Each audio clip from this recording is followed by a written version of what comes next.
Bonjour à tous, j'espère que vous allez bien. Bienvenue dans ce nouvel épisode LNDJ, les niveaux du jour. C'est Romain Bayeul, nous sommes le lundi 6 décembre. Et ça va un peu mieux, j'ai déjà presque récupéré ma forme olympique habituelle. Je parle encore un peu du nez. Sacré angine, mais je suis là. On va commencer par faire un point sur le Dow Jones. Avec le Dow Jones, donc comme je l'ai dit dans la vidéo d'hier, la zone support qui tient bien, qui fait le job pour l'instant. Avec l'analyse fondamentale qui coïncide un petit peu avec ce qui se passe aujourd'hui, c'est-à-dire un variant qui serait moins dangereux que prévu. Alors un jour il est dangereux, un jour il n'est pas dangereux, un jour il y a le vaccin, un jour il n'y a pas le vaccin, donc c'est un marché qui évolue au gré de l'actualité, on va dire, fondamentale bien évidemment. Il y a une petite astuce qui a été donnée par un membre de notre communauté qui est très intéressante pour essayer de chasser vos billets. Je me mets par exemple sur TradingView. Regardez ce joli Dow Jones, ce joli support. Vous faites un petit Alt-I, ça va inverser votre graphique. Et la question que vous pouvez vous poser pour éviter vos biais, c'est est-ce que vous auriez shorté cette résistance? Je pense que tous les jours, vous auriez shorté cette résistance. Je parle évidemment d'un niveau technique, donc pourquoi ne pas l'acheter? C'est ça aussi qui permet d'enlever les biais. Donc comme on l'a vu hier dans notre vidéo, on a une épaule tête-épaule absolument sympa, qui n'est pas la plus jolie que j'ai vue de ma vie, mais elle est là, épaule, tête, épaule inversée, cassure ligne de coup, pullback, throwback pour être exact, pile poil dessus. Donc je pense qu'il faut tenter les petits achats. Maintenant, on est quand même au milieu de deux grosses bornes. Une zone polarité qui a été résistance autour des 34 920 et un gros support daily, 34 200. Donc voilà, attention, il y a un obstacle actuellement qui est la moyenne mobile 50-15 minutes, donc il ne faut pas faire n'importe quoi.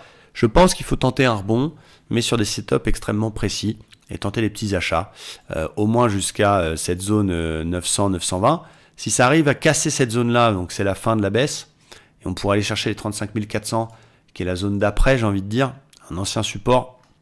Voilà, donc on pourrait avoir un rebond technique, mais le plus prudent attendra qu'on sorte de tout ce merdier et qu'on casse les 900. Voilà, le joueur tentera un petit peu la pôle tête-épaule inversée, mais voilà, on a vu que le support tenait et pour l'instant, j'ai pas trop envie de shorter ce niveau-là. On verra la réaction dans les 900 et on verra la réaction dans les 400 si ça passe.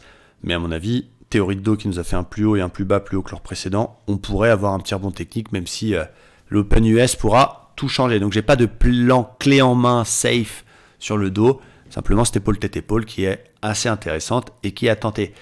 Du côté du DAX, on est complètement fermé avec un niveau support daily qui tient bien ici autour des 15 060, qui a encore fait le job la semaine dernière. On a accumulé là-dedans, vous avez vu, ça a eu du mal à se reprendre, mais ça tient la zone. Des bougies qui n'ont un peu ni queue ni tête. Aujourd'hui, une toupie, donc le marché se tâte, le marché hésite. Je vois un joli fanion, qui est plutôt une figure de continuation habituellement, qui donne un objectif en reportant la hauteur du mât, c'est-à-dire l'entrée dans le fanion. Donc ça donne un objectif en cas de cassure de cette figure autour des 14 100. Donc il faudra bien surveiller les 15 000 et évidemment continuer à faire des shorts si ça casse la zone 15 000 et surtout les plus bas de novembre.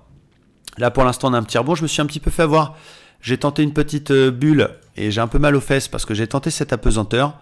On m'a immédiatement stoppé, j'avais un stop sous les 61,8 et hop, on est de nouveau au-dessus de mon point d'entrée. Un petit peu frustrant, mais ça fait partie du trading, j'avais 0,5% de perte et il n'y a pas de souci. Pour le plus prudent, là on est un peu au milieu de nulle part. C'est-à-dire qu'on est au milieu de la zone polarité qui arrive un peu plus haut autour des 500 et on est assez éloigné du support. Donc le prudent, il fait rien. Le prudent, il attend qu'on ait éventuellement à retester le support ou retester l'eau du fanion et il ne se positionne pas. Après, j'aime bien l'avalement 1 heure sur l'espèce de marteau. Mais vraiment, on est le cul entre deux chaises. Donc, dans une approche plutôt prudente, j'attendrai une cassure des plus bas de la semaine dernière pour tenter de nouveau des shorts pour aller chercher de nouveaux plus bas, dans une dynamique baissière, et éventuellement qu'on arrive à s'extraire par le haut de ce fanion pour essayer de travailler un vrai rebond technique plus important.